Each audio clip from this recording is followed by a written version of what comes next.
Welcome, Fancy Vamps, to Geek Salad's Retro Movie Reviews from the Geek Salad Podcast. I'm Andy. And I'm Mike.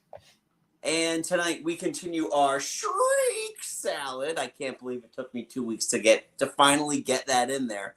As we look at horror movies from the 1990s. Last week we did 1992's Dracula. Yes. Yes, we did. We did. This week we are doing 1994's Interview with the Vampire Chronicles, starring Tom Cruise and Brad Pitt and yada yada. You're familiar with the movie, I assume. Yeah. So this was your first time watching it, right? It was. Okay. And it was definitely better than Bram Stoker's Francis Ford Coppola's Dracula. Yes, I agree. It was. The movie was fine. The performances were stellar. Yes. I want to talk about the performances. Yeah, the performances are the absolute standout blockbuster of this movie. The whole premise of the movie, if you think about it too much, it falls apart. Yeah. But all in all, if you're just watching it for the performance of the stars, I got no complaints about that. Okay. Yeah. I think that this movie, and I was actually watching it, like I started it when we reviewed Dracula last week. I paused so I could, be polite, and then I went back to it. There is a sense of a little bit of melodrama that I don't think in terms of acting has aged all that well. Yeah. It's also, Anne Rice had sole screenwriting credit for this movie. And I guarantee there were a writer's room chock-a-block with uncredited rewrites of this movie. Oh, yeah. Every review, every book to film comparison I have seen rates the movie as being better than the book. Oh. Yeah. A lot of it is because they cut out a lot of unnecessary storylines. It did move along at a nice clip. It did. It just a little over 2 hours in length also, which is nice. They were like, maybe they could have included this. Like there's that scene before Claudia poisons Lestat, where he says, "I found someone to replace you." And that's actually in the book. There is a thing in the book where he meets a musician and he wants to turn him, but he loves the music so much that he kind of can't stand to do it. That was cut completely. A lot of there's a lot of little things that were changed. Overall, to your point about the performances, this is one of Tom Cruise's best performances. And even though he gets top billing for the sole reason of being Tom Cruise, he is definitely a supporting player in this movie. His presence looms large throughout. Yes. But this is Brad Pitt's movie. This is I would hesitate to say this might be Brad Pitt's real first, honest to God, big budget starring role. Where he's got to carry the movie. I know he'd been doing movies. Yeah. He's been doing a lot of movies. First thing I saw him in was Thelma and Louise, and that was in 91. And he was in California with a K. That was very much a background part, though. Right. And then, he was in California with a K with Juliette Lewis, but that was a low budget. It depended on the two of them. Yeah. Together. Oh, wow. He, honestly, if I was going to say anything, I think he's the weak link in the movie. You know what? I don't disagree with that because he starts out in one place like he's very depressed, and then Lestat turns him, and then for the rest of the movie he's very depressed. He's still in the same boat. Yeah, exactly. Yeah, he never. Maybe in that final scene with Lestat, where he's confronting him in that ruined. He's able to reclaim his independence. Finally. from Yes. Lestat, So even though he had that, been on his own for 100 years. Yeah. yeah, that one scene I think might be his best. I think, but yeah, Yeah. for the most of the movie, he's just very very. I saw on the Wikipedia page. It was like this movie is Catholic guilt personified. I'm like, yeah, that Yeah. fits. That is Brad Pitt's character, Louise. He is, well, the thing is with Louis, he had survivor's guilt, Yeah, and the survivor's guilt in the movie is very different from the survivor's guilt in the book. yeah, In terms of who he lost. But he's got survivor's guilt, and then he gets turned, and he will continue to have survivor's guilt. He's got survivor's guilt for all the people he's got to kill. He's got survivor's guilt with Claudia. There's a lot of that, which unfortunately doesn't really. I don't think you really could have explored that well and still had that snappy runtime. yeah. Yeah. They're. I'm honestly, this movie, you're introduced to a lot of really interesting characters, but none of them really have a character arc. Not this particular. This movie is really kind of a series of vignettes in a sense.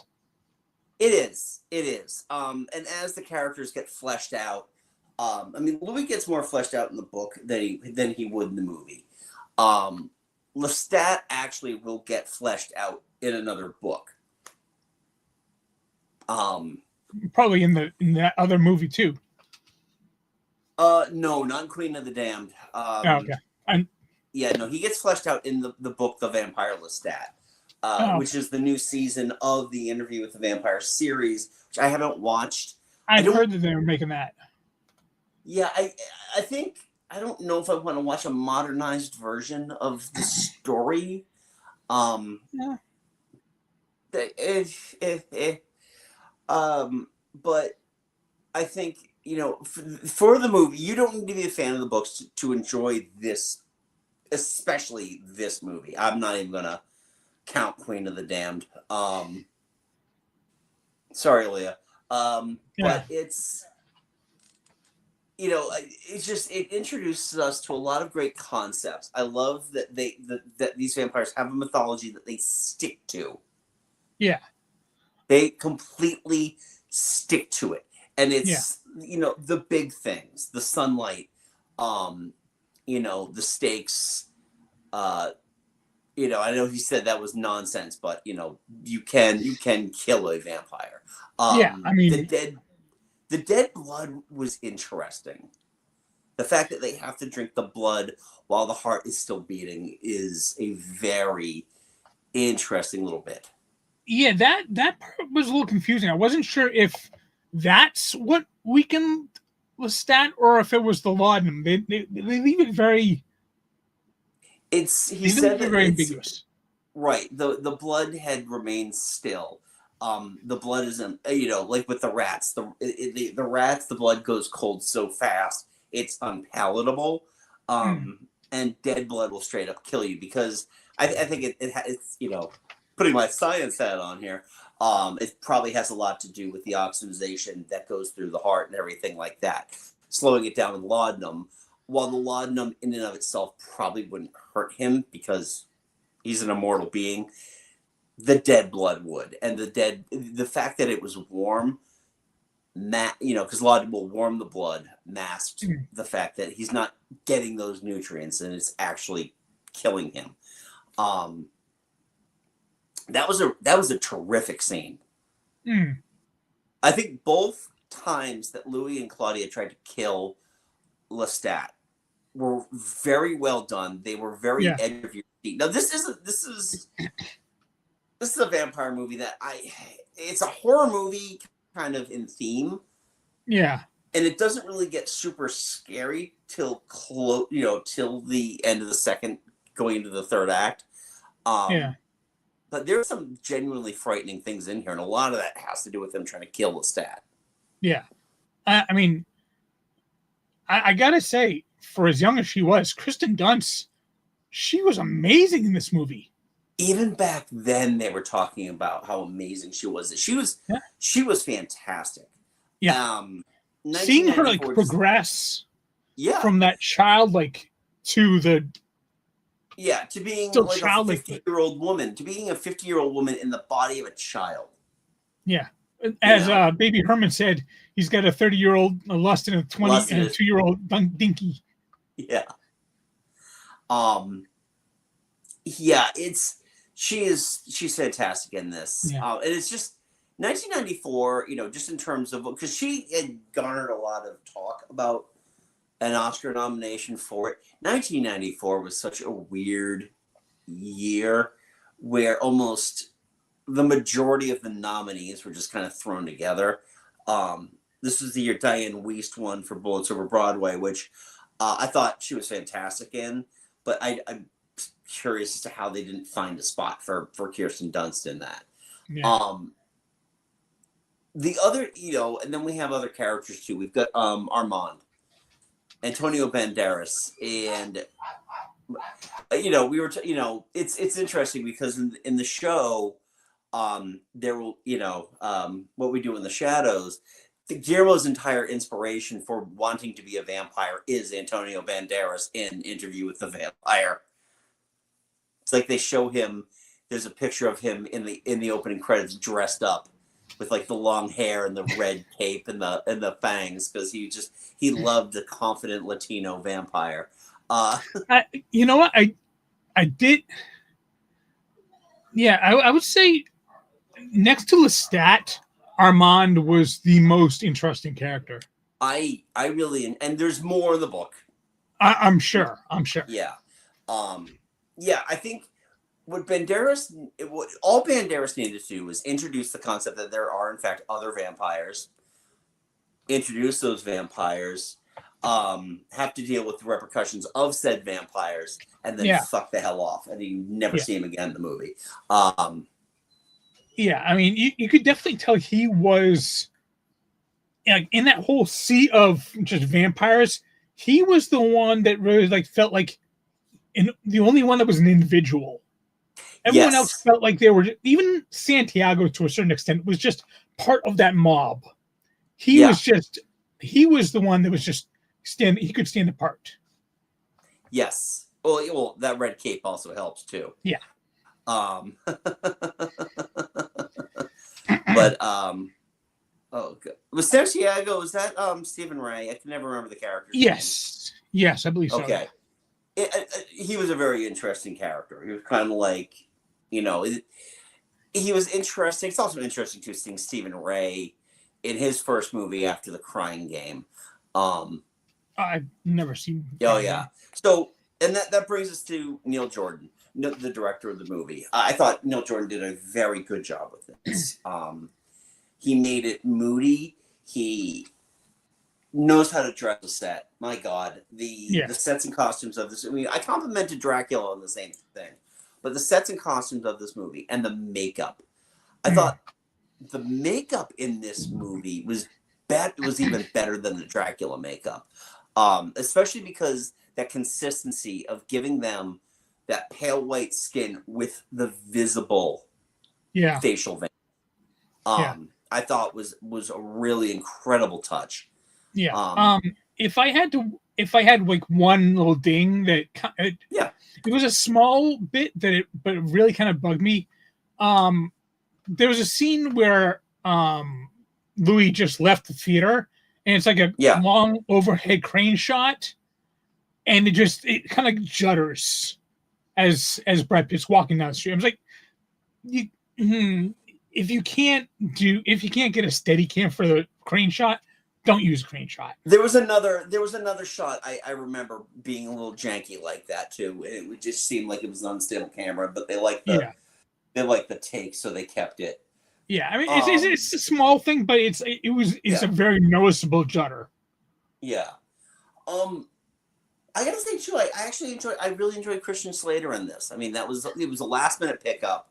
Because he was replacing River Phoenix. Yes, and I believe he donated his entire paycheck to two of River Phoenix's favorite charities. Yes. I mean, Yeah. Christian Slater always seems like he's just a clutch player that is just a nice guy. Yeah. Yeah. Well, he was like buddies with River Phoenix too. And, Yeah. um, And I he liked, actually he had just worked with Brad Pitt in what was it? True Romance. yeah, that's true. He did. He did. Brad Pitt was also in A River Runs Through It. Oh, In Cool World. man. And Cool World. And Cool. Well, I'm not going to just besmirch Cool World. Uh, But yeah, no, great this was soundtrack, awful movie. yeah. But yeah, no, I mean, yeah, I would say this was his biggest first role. I mean, when you're acting opposite Tom Cruise, um, Right. Antonio Banderas. It's your big league. It's essentially your introduction to the real big leagues. I mean, he had done big movies before, but not as a lead. And the lead things that he did do were smaller movies, like even A River Runs Through It. I mean, it is what it is. But that also had other actors in it too. And it also it's also the movie I also confused with Legends of the Fall. Yeah. Yeah, I got you there.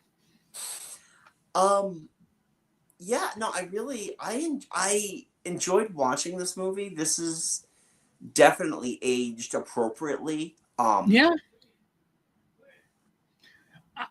You know what? It was a small thing, but during their Lestat and Louis' kind of last meeting there, maybe it was too aggressive for 1994, but I really just wanted Louis to maybe give Lestat a kiss on the either the cheek or the forehead, just something right before he leaves. Right. It felt like it was a nice scene, but it felt like they needed just one little bit. Right. I mean, throughout the entire first half of that movie, essentially, they're just a gay couple that can't stop arguing with each other. Yeah. It highly toxic relationship there. It's a highly toxic relationship. And then Lestat's like, oh, come on, we can have a child. That'll get us better. Yeah, exactly. Hasn't worked for family members. I don't think why, what I appreciate a lot about Tom Cruise's performance is that he really did let himself kind of disappear into the character. It doesn't happen all that often with Tom Cruise. Usually when you watch a Tom Cruise movie, it's Tom Cruise is playing Tom Cruise as character. This was very different. I mean, Les Grossman from Tropic Thunder is very, very similar in that vein. But with this one, I felt like he had to try to prove himself because Anne Rice went psycho when they cast him because she didn't have the ability to make the final choices. She had her picks. She wanted Daniel Day-Lewis. I mean, who doesn't want Daniel Day-Lewis back then, right? Right, exactly. But she also, there's this whole thing with her, and I'll get into the home video release in a second. But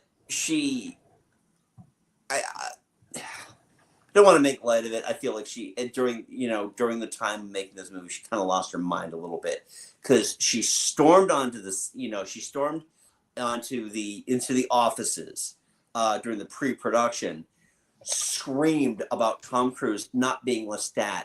He doesn't look like Lestat. This is what Lestat looks like, and she tore open her shirt because she had Lestat tattooed on her chest. Of course she did. Yeah. I mean, I don't want to make fun of the dead, but and then during the home video release, they actually put a short little endorsement from Anne Rice before the movie. And I would put money on it that there was a gun to her head because she was. It really sounded like we need to hear you endorse Tom Cruise. And this movie was a big hit. Don't get me Yeah, it wrong. was. They didn't need this, but I think they just needed to quell everything else. I've heard a lot about that she just went psycho over this. Yeah.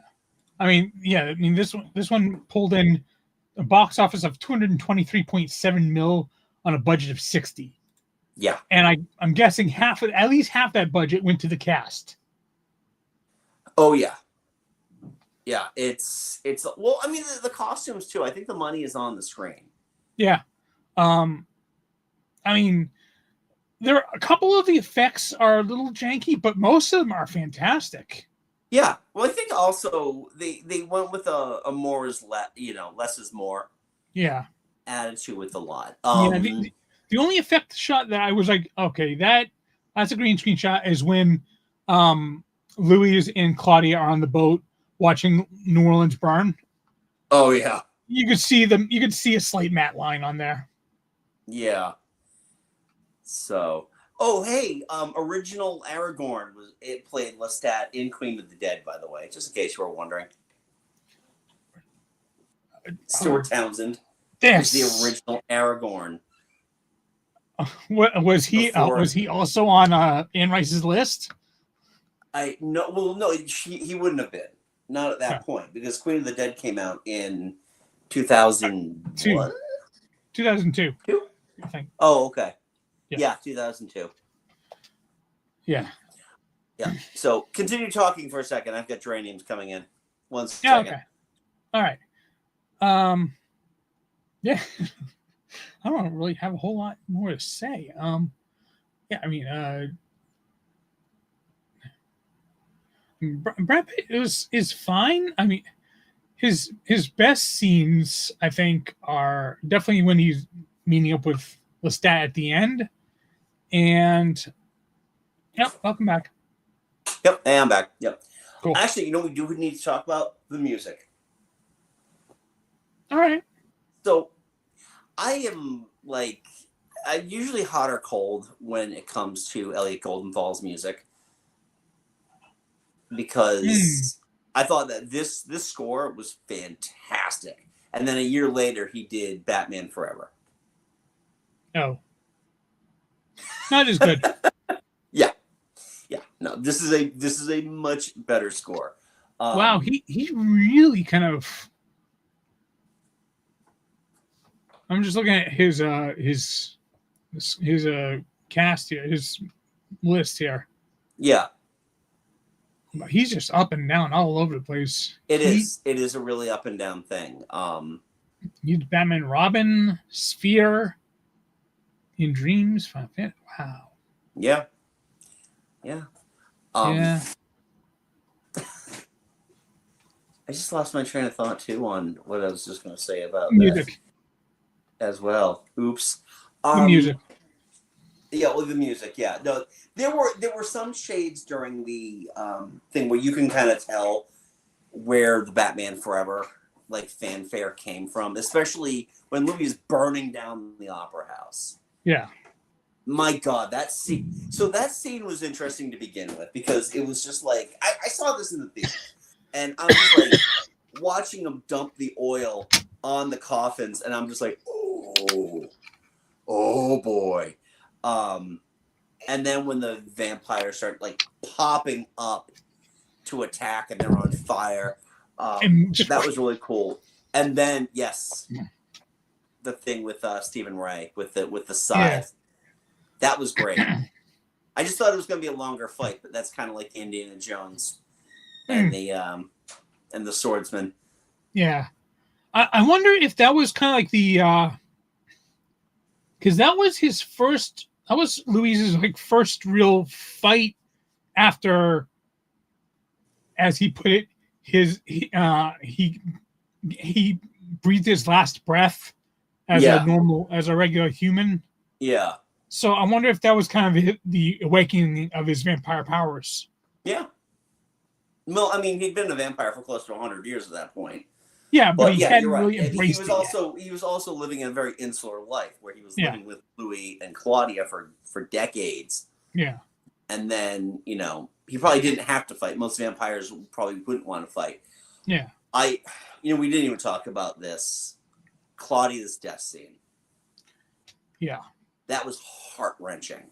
yeah, It was terrifying, and the final effect of the two of them kind of merged together yeah, as dust was just yeah. ooh. Yeah, that part, unfortunately, that part had been spoiled for me long Oh, I'm ago. sure. I'm sure. So it might not have had the same effect as it might have had on you when you saw it in theaters. Yeah, yeah. But it was still really, I mean, plus the fact that she had just gotten Madeline.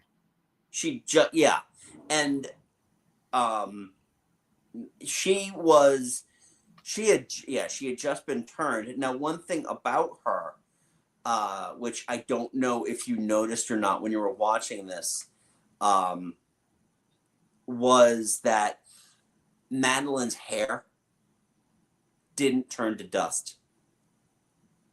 Oh no, I didn't notice that. It was like the first time I noticed it because I think it's the first time I've watched it like in like a good high definition.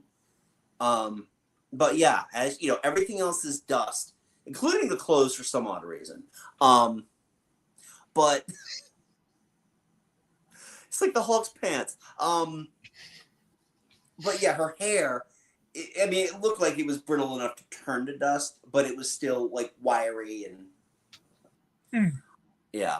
Hmm. I really enjoyed this one. Again, there's some definite issues with some of the dialogue and Yeah, some of the melodramaticism of the line deliveries. yeah.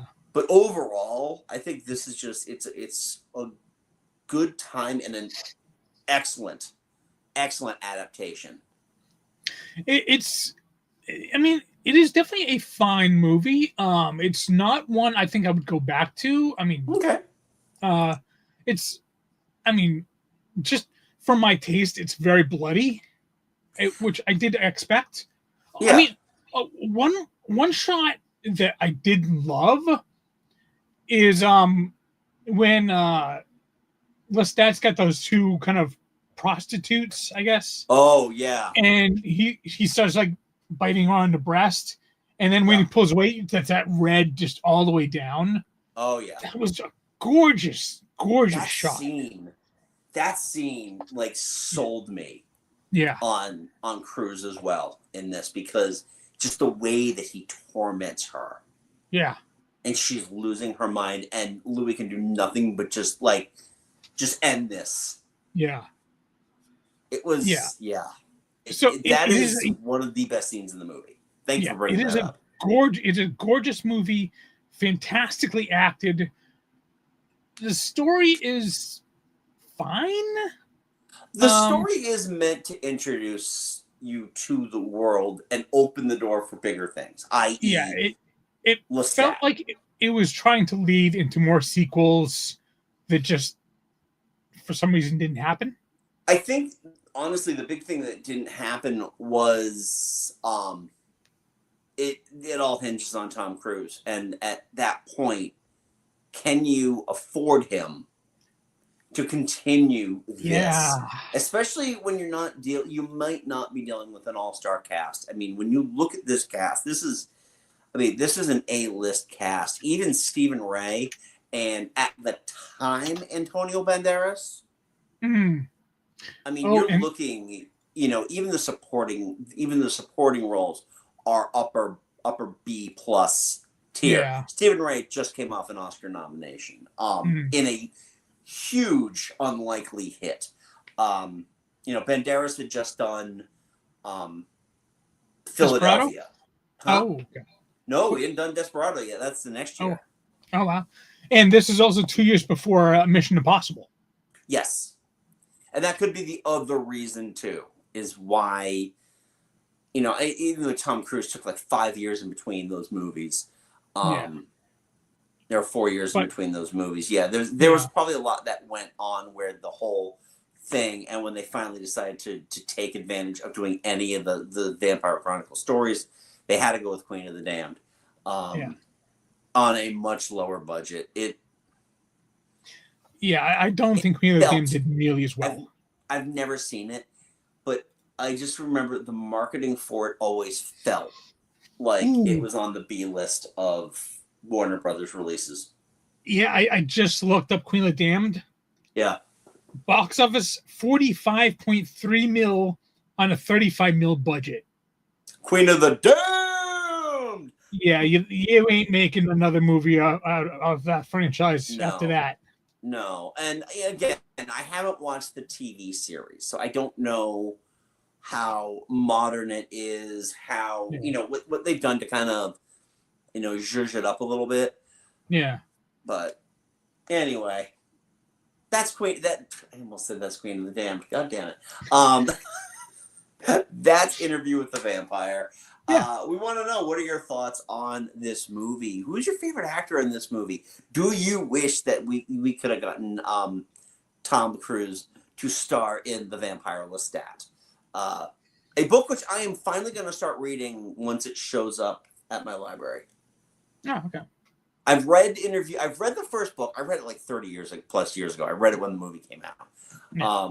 But like, I'm getting an ebook that's got like the two of them together. So I'm going to reread, and then I'm going to read The Vampire Lestat.